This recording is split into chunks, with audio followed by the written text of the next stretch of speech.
В Мининском районе прошел конкурс рационализаторов. Там работники автобазы Айхальского ГОКа рассказали о своих предложениях, как оптимизировать расходы и время работы сотрудников. О них более подробно расскажет наша коллега Альбина Шарафидинова.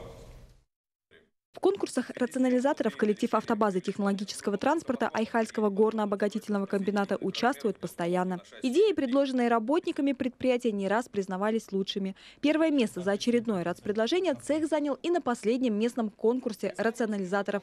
Транспортники предложили идею, как применять изношенные шины.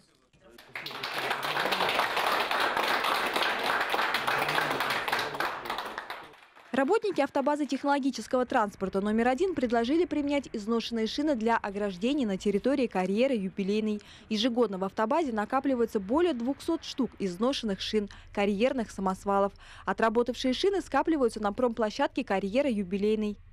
При превышении лимита ежегодного хранения шин происходит пятикратное увеличение платы за хранение отходов четвертого класса опасности.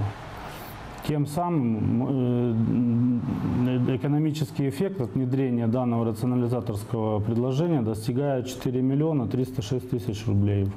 Таким образом, рационализаторы не только снизили количество отходов четвертого класса опасности в местах их накопления, также повысили безопасность движения спецтехники, сэкономили финансы предприятия.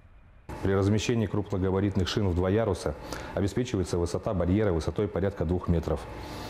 Внедрение данного предложения позволяет повысить безопасность движения карьерной техники, так как черный цвет заградительных барьеров отчетливо виден в условиях недостаточной видимости.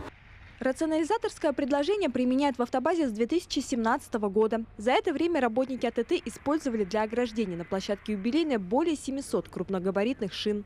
Рационализаторы уверены, идея будет актуальна еще много лет и, возможно, будет применяться и в других комбинатах компании. Альбина Шарафидинова, Дмитрий Храмкин, телеканал «Алмазный край».